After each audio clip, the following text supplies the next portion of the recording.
Oddball, what's it about? Well, mate, Oddball's based on a true story. So the true story is down in Warrnambool, the south coast of Victoria. There was a small island, still is a small island, about the size of a football oval, and on it was a colony of penguins about 1,000 strong. And somehow, when I say that this island, it's just off the mainland of Warrnambool by about probably 200 or 300 metres. And somehow the local foxes in Warrnambool, figured out there was penguins on the island and that it would be worth the effort to cross at low tide. And when I say low tide, it's still sort of waist deep on you and me, so it does involve the foxes having to swim a component of that distance. So they got across there, and unfortunately they did what they do very efficiently, which is kill. And the population went from 1,000 strong down to under 10 very quickly. So there's a local chicken farmer in Warrnambool, and still is, a man called Swampy Marsh, which is the character I play in the movie. And he uses Maremma Dogs, these Italian-bred dogs, that normally protect sheep, and they protect, in his case, chickens. He's got thousands of chickens that are kept safe from fox attack by these Maremma dogs. So he heard about these penguins being flogged by these foxes, and rang the council and said, look, I've got these Maremma dogs that protect my chickens. And he said, I reckon if I bung my dog on the island, it'll protect the penguins. At the end of the day, and he famously said, penguins are just a chicken in a tuxedo, so, what do you say we give him a go? They thought he was mad, and after a lot of toing and froing with the council, he put his dog on the island. His dog was called Oddball, and lo and behold, he was right. The dog stopped the fox attacks, and as a result has revolutionised the conservation practice of penguins all over the world. So, and we're very, very happy to announce that now the colony of penguins is up over 150 strong, and you can imagine from 1,000 down to under 10 was easy work for the foxes, but for Mother Nature to do her work and get it from 6 or 7 penguins up to 150 to 180 is a great feat. So it's a beautiful true story. And it's a great conservation message. Yeah, absolutely. Wrapped up as entertainment, which is what cinema should do. Yes, it should. It is entertainment, but if you can bolster it on a bit of truth, well, that makes it a little more delightful. Well, what I found really interesting with Blinky Bill is that this film identifies foxes as one of the scourges of the environment. Blinky Bill identifies feral cats. Conservationists often refer to the outback as a fox and cat restaurant. Yes, yeah, because these horrendous introduced species do untold damage to the environment. So both these films opening this week, both Australian, seem to be complementing each other with their message. Holding hands in the cinema together. I'd like to think that people can, take their kids to see 2 films. Go and see Blinky Bill and Oddball. Absolutely. Is this what I'm supposed to say? See Oddball first? I don't know. That sounds like a plug. We should support all films. Well, as long as they're good, but they're both equally good. Blinky Bill is a beautiful film. This is a beautiful film. This is such a well-directed film also. And you play someone who is how much older than you? He's about 10 years my senior, I think. He's maybe even a touch more than that. He's probably coming up towards 60, so yeah, I had to play a little bit older. How do you play older? You just impersonate your brother? That would be the easy way out, wouldn't it? Then everyone would my family would just say, you're just being your brother. No, I incorporated, obviously, a lot of Swampy, the real Swampy Marsh, in the character, but also, one thing I'm aware of, which I put into the character, is a little bit of Santa Claus, believe it or not, which is just that big kind of welcoming smiley face, and also, Santa tends to, and some of the older people do, but in particular the Santas that I know and love as a kid that I remember are the ones that kind of look over their glasses quite a lot. And whenever you see, Santa dolls and stuff that are sold around Christmas, quite often the glasses are down and they look over them a bit, and I kind of incorporated a bit of that to make, Swampy, more connectable, if that is a word, with children, and feel a little bit more friendly. So I did put I have to confess, a little bit of Santa in with Swampy. Now, be honest, did you know about this story before the film came to you? No, I've been connected to the film now probably for around about 6 or 7 years. As you and I both know, they take a while to get up and get going. And so I was made aware of it by Steve Kenny, one of the producers, who first came across the story. So the script was given to me, and at that point I'd learnt the story. So no, I'd not heard it up until that point, and I would suggest, in fact, I know I'm pretty well right, that most of Australia don't know about it, but thank goodness now they will. And this is another function of good cinema, to take a lovely little story that most people don't know, introduce it to a wide public. Yeah, it's a great way of getting it out there, because it has been, it's been going on the Mareema program, Coast Care, Land Care down in Warrnambool have been running this program for 10 years. So the message wasn't going to get out there, or the story wasn't going to be known on its own feet. So we've strapped some bionic legs to it in the shape of a film. This film joins the long and very proud tradition of dog movies, which includes some great Aussie dog movies, Napoleon, Red Dog, Dusty. In fact, more films, Shane Jacobson, have been made about dogs than any other animal. Why? Why are dogs the best people? The best people? Well, I think I'm not going to say this, it isn't the case in other countries around the world, but I think in Australia, because we're a big landmass, as we know, there's a lot of room on this continent, and for a long time now, farmers, people that work the land, have worked it with working dogs. So I think we all know, number one, that dog is man and woman's best friend. But in addition to that, I think we know there's a special connection there with working dogs. And these Maremma Dogs, we are quick to tell people they are a working dog. People shouldn't rush out to buy one just as a family pet. They are a working dog. But I think we know through generations of people who've worked the land where a dog is one of the workers on the property, be it rounding up sheep or otherwise, that I think we know there is a special connection between Australians and dogs, and we have, we've got the land. And there's something universal about it as well. You can go outside Australia. Absolutely. Some of the best dog films come from Japan, from America. I want to give Lassie a run. Absolutely. So what is this connection with this dog? Is it because it's so easily domesticated? Is it because they're the opposite of cats? Well, in the case of this film, in Oddball, the Maremma Dogs, I keep saying they're God's bouncers. And they don't get paid for their work. They get fed, but they don't get paid.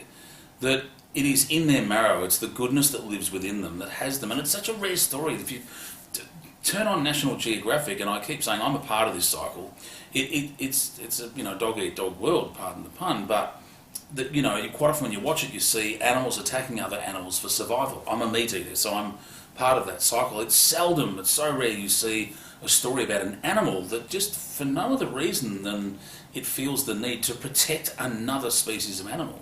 Sheep, chickens, we now know penguins, they have no relation to a Maremma dog at all. So you've got this dog that's willing to do the right thing by another species of animal. Humans struggle to do that at times, to look after others, let alone themselves.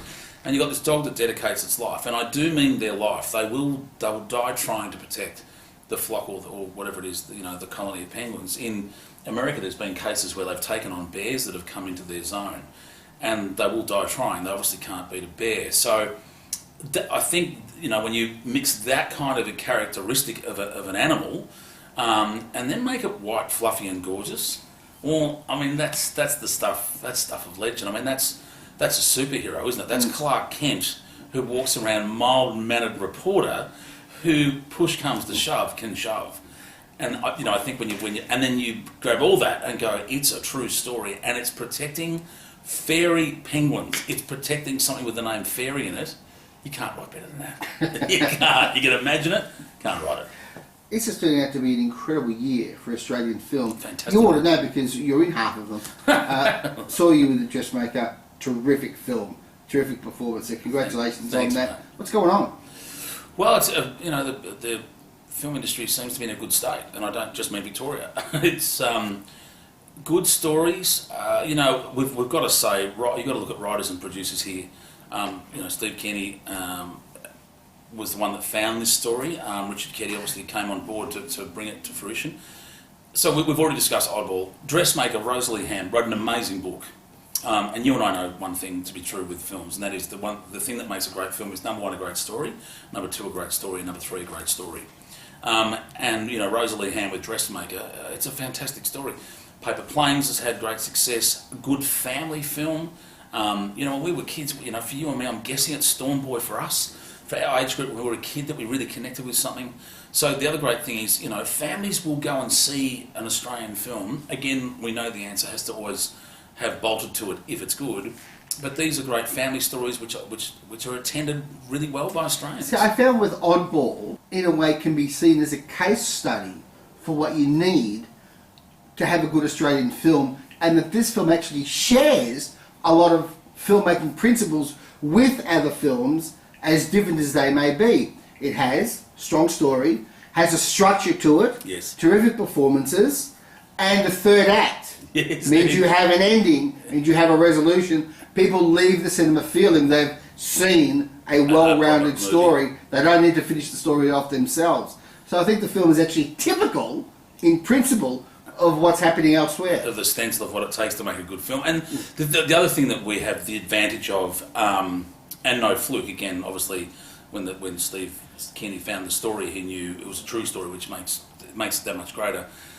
But what's great at the end of our film is the film happens, as you say, well, amazingly shot, Stuart McDonald, well directed, great performances, Sarah Snook's amazing, Australia's next Kate Blanchett, Coco Jack Gillies, the little girl who plays my granddaughter, I mean, big brown eyes.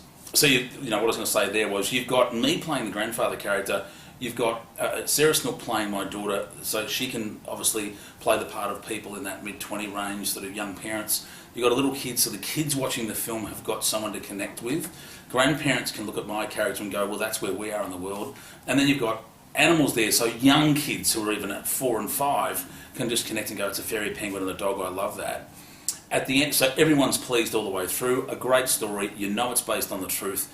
The credits roll. In the credits, you get to see a shot there of me and the actual Swampy. So right at the end when the film's over, there's a little thing going, this is the state of where the penguins are now. Here's the real Swampy Marsh, still alive and well, still a chicken farmer. The real dog Oddball is still alive, retired, but living on a farm with Swampy.